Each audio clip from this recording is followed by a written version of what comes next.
नमस्कार दोस्तों। आपने सहारा रेगिस्तान का नाम तो सुना ही होगा, जो दुनिया का सबसे बड़ा गर्म मरुस्थल है। कहा जाता है कि पहले ये एक जंगल हुआ करता था, लेकिन ये रेगिस्तान कैसे बना, आइए जानते हैं विश्व के सबसे बड़े गर्म मरुस्थल सहारा के बारे कुछ रोचक जानकारियां जो आपके बहुत काम आने वाली है। सहारा लगभग 92 लाख वर्ग किलोमीटर के क्षेत्रफल में फैला हुआ है, यानी कि यह भारत के 3 गुने से सिर्फ थोड़ा सा कम है। भारत का क्षेत्रफल लगभग 32,87,000 किलोमीटर है। पश्चिम से पूर्व तक सहारा मरुस्थल की लंबाई लगभग 4,800 किलोमीटर है, तो वहीं उत्तर से दक्षिण तक इसकी चौड़ाई 1,800 किलोमीटर है। सहारा नाम अरबी भाषा के शब्द सहारा से लिया गया है, जिसका अर्थ होता है मरुस्थल या रेगिस्तान। सभी गर्म मरुस्थल की तरह सहारा के दिन और रात के तापमान में काफी अंतर है।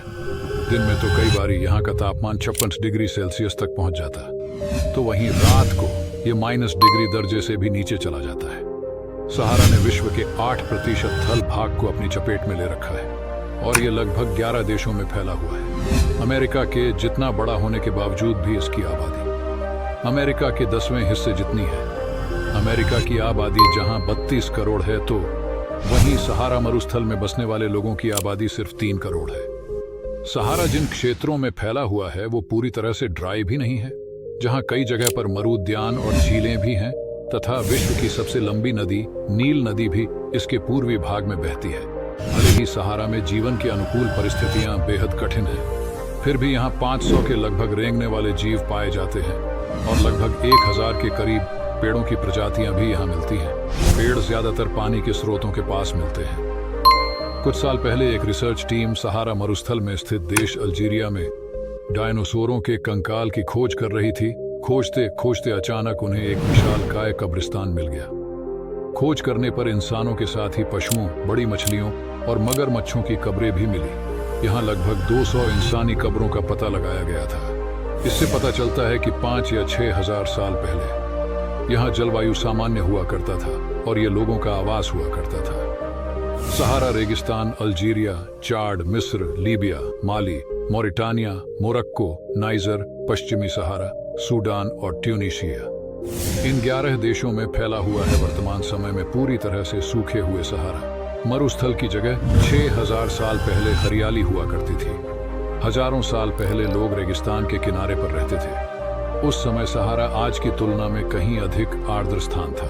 हालांकि आधुनिक सहारा वनस्पति में समृद्ध नहीं है, इसलिए नील घाटी कुछ मरुद्यानों और उत्तरी उच्चभूमि को छोड़कर यहाँ जैतून के पेड़ जैसे भूमध्य सागरीय पौधे उगते पाए जाते हैं। शोधकर्ताओं के अनुसार पृथ्वी की धुरी में बदलाव से तापमान में वृद्धि हुई और वर्षा में कमी आई, जिसके कारण लगभग 5400 साल पहले उत्तरी अफ्रीका में मरुस्थलीकरण की अचानक शुरुआत हुई।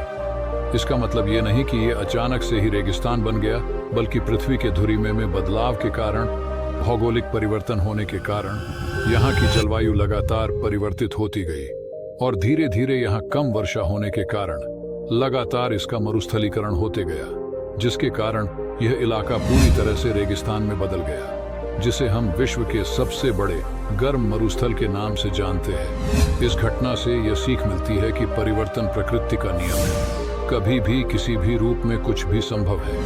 खैर, ये तो एक प्राकृतिक घटना थी, लेकिन मनुष्यों को समझ जाना चाहिए कि प्रकृति का दुरुपयोग उसे उस अंधेरे की ओर ले जाता है जिस ओर केवल विनाश ही होता है। इसीलिए समय रहते प्रकृति की चीजों को संतुलित करना आवश्यक है। आई होप आप सबको वीडियो में दी गई जानकारी अच्छी लगी होगी और हम ऐसे ही अच्छे से अच्छे वीडियोस आपके लिए लाते रहेंगे, तो चैनल के साथ बने रहें। अभी के लिए बस इतना ही, मिलते अगले वीडियो में इसी तरह के इंटरेस्टिंग टॉपिक के साथ। धन्यवाद।